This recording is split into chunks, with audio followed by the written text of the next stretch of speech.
everybody. It's Dr. M. I hope everybody is doing well. Today, we're going to talk about reflective journaling and what that means. The first thing I want us to do, though, is take a couple of deep breaths, deep cleansing breaths. And remember, we breathe in through our nose for 3 seconds and let it out through our mouth for 3 seconds. So breathe in and out. Breathe in and out. Good. Okay, so let's get started. When I talk about reflective journaling, especially during this time, this week, it's important to be reflective. What do I mean by reflect? The dictionary definition is to think deeply and carefully. I think journaling can help us do this, but sometimes remember, we talk about this a lot we have thoughts in our head that's kind of muddled, especially when we're talking about anxiety, stress, feeling worried, how we, um, how I think that can all just kind of get in our heads and we have a hard time letting it out or releasing it, or it comes out in different ways. Maybe you've noticed that you've been a little more irritable or angry or sad, and this is because sometimes when we don't let out our feelings in positive ways, then it gets trapped inside of us. So a lot of times think about having a jar in your or a bottle inside of you, and every time you feel sad or angry or nervous, worried,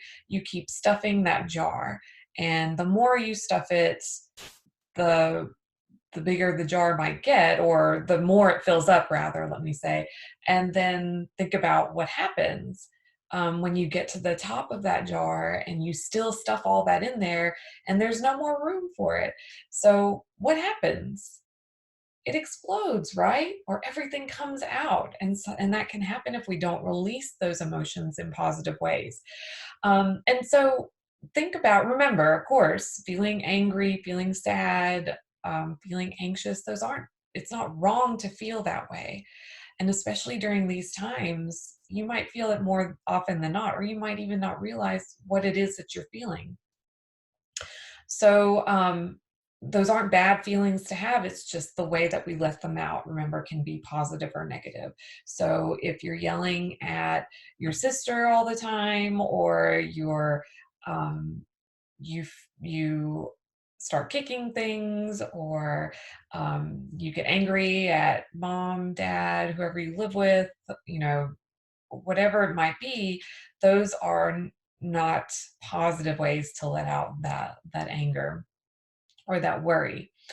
Journaling, I wouldn't say, is a magical cure. You're not going to start writing about your feelings and then all of a sudden, oh my gosh, I feel better. It can help.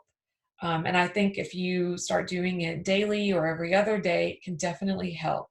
So I want to talk about that with you and your parents and caregivers about what you can do and how you can journal, and give them some ideas as well. So, parents and caregivers, I'm talking to you as well about things that y'all can do with journaling. It's a great habit to start, and something that the whole family can do together. I know that I have a lot of friends that during this time are doing journaling, and so which is wonderful. And sometimes it helps to have different ideas to do, so it's not just the same thing over and over again. I think journaling also allows us to be present, because we tend to it helps us as adults to tune into what's going on with you as kids. So we can see, oh, this is how you're feeling, or oh gosh, I didn't realize that you were even feeling like this right now, or that you seem to have it all together, but you're telling me that you're scared right now. um, or even the fact that maybe you don't know how you're feeling right now. You just know that you have these thoughts and these worries, and you don't know where it comes from. Maybe you're having bad dreams, having a hard time sleeping. Whatever the case may be, at least let us as adults help you or tune into what's going on with you. Okay. So I have a few ideas and I've got some notes, so I'll be looking down at those every now and then. So just bear with me. So for parents and caregivers, I want to give you some suggestions of things. And all you need, you don't have to have anything fancy. You don't have to go run out and buy a fancy journal or anything like that. It can be a three-ring binder type notebook, or not three, I guess. Well, you can put like loose leaf paper in a binder. You can get a spiral notebook.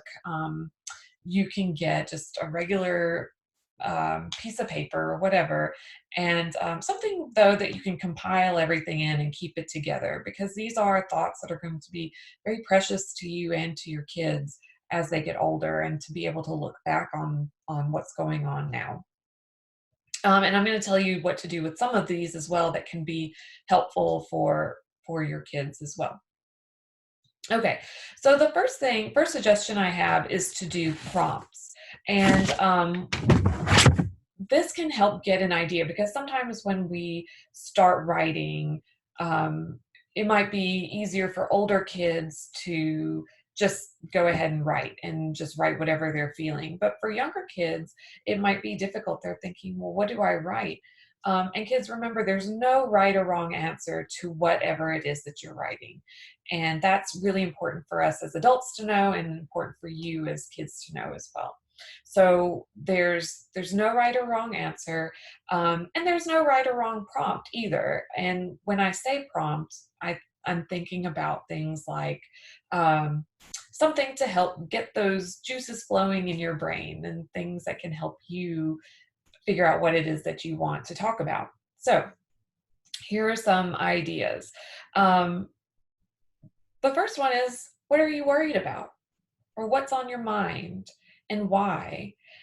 And kids, sometimes there might not be an answer. There might not be something that you can put into words. And we're going to talk about that in just a minute.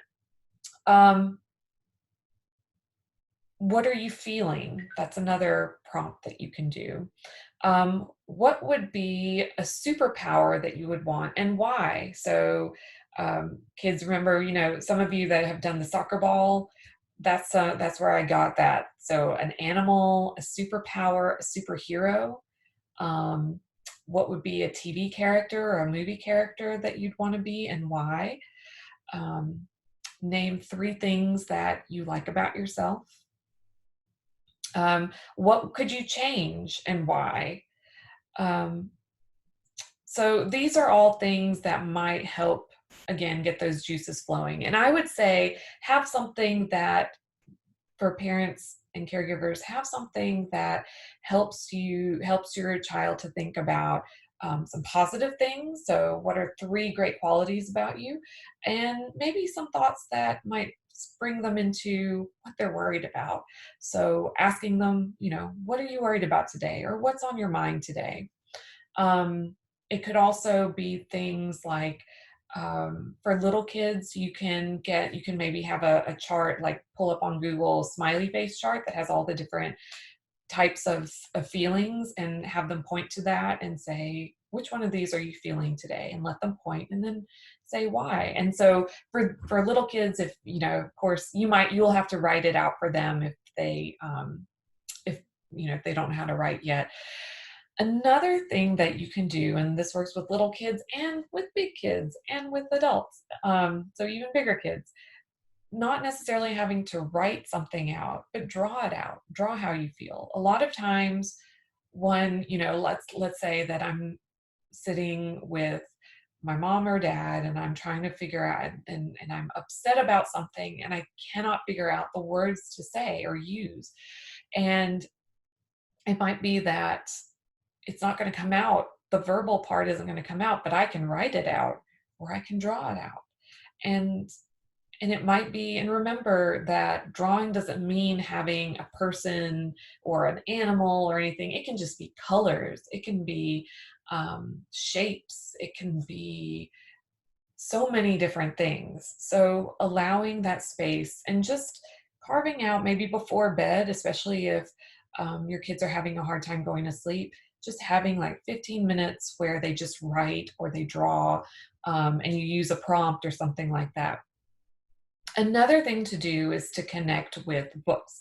So, for example, the other day I read to the pre-K kindergartners in first grade, Ruby Finds a Worry. And you can go through a book and read it to them, but also connect it with a character. So has there been a time when you felt worried like Ruby, or is there a worry that gets so big for you sometimes?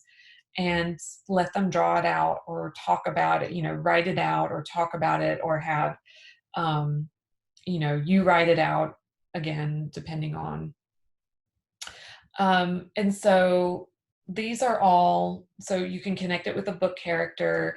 How are you alike? How are you different? What would you do in this situation?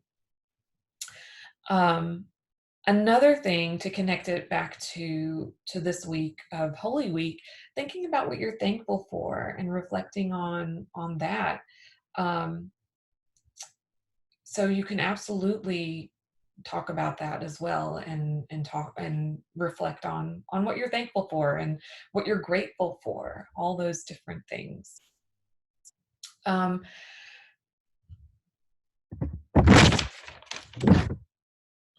Looking at my notes some more, like I said, I think sometimes we have these feelings and we don't know why we're feeling them. And also being patient with yourself. It's okay if you don't know what you're feeling or why you're feeling it. It might be just being able to draw it out can be the most helpful thing for you. But having that time in that journal, it may be, this is another idea that you can do. If you are, especially if you are very angry and in that moment, write it out, write how you feel, and then take a deep breath, or five, and then take that journal entry and tear it up. It feels so good. And y'all remember, those of you that we've done Play-Doh before and throwing it on the ground and stuff, it feels like that. It feels so good. Or crunching it up and then tearing it up. All that feels really good because, again, that those feelings also are physical. And so we need to get it out in a physical way sometimes. And that means, so getting that energy out through ripping up that piece of paper or crumpling it up. Okay. But make sure you let your parents know what you're doing. Okay. Um, you miss your friends, you miss school, you miss the routine of school, you miss your teachers. And so it's okay. And it's important to know that no matter what, it is okay to feel these feelings. And it's okay to be worried and angry and sad, but we also want to be thankful as well. And so connecting it back to making sure that you do write every now and then about what you're thankful for and what you show gratitude about. Maybe it's just opening up those cabinets in your pantry and saying, whoa, look at all this food we have. Look at all this that we we get to have, and then writing about it. We can't, like I said, we can't always express what we feel verbally, but maybe it will help to write it out. Um, and remember that for parents and for kids, parents and caregivers and for kids, remember to, when you're, if, so I want kids to be able to discuss it with parents and caregivers, but there's also times where sometimes I feel like I really don't want to talk about this right now. It feels good to just let it out in my pages. But I do want there to be that discussion and for y'all to be able to come together and maybe let your parents read a little bit of it, or you talk about what it is that you're feeling now that you've written it out or shown a drawing or something like that. Um, but remember, parents and caregivers, that these thoughts and feelings are sacred and they're something that are really important. So when you're talking about it with them, it's not about, well, you shouldn't feel that way, or we're doing all of this to help you. Just listen. That's the best thing that you can do. And you don't have to have an answer or solve it for your kids. And I think that's sometimes what we as parents and caregivers want to do for our kids. We want to just make it all better, but that's not always what they're asking for. So be a listener, take a moment, sit under your hands or whatever you need to do to remind you to just be still, be present, and listen. And I think that can bring about so many more conversations. Again, if you have any questions, please, please, please feel free to email me. And if your kids need to talk to me, of course they can, and you can email me and we can try to set something up.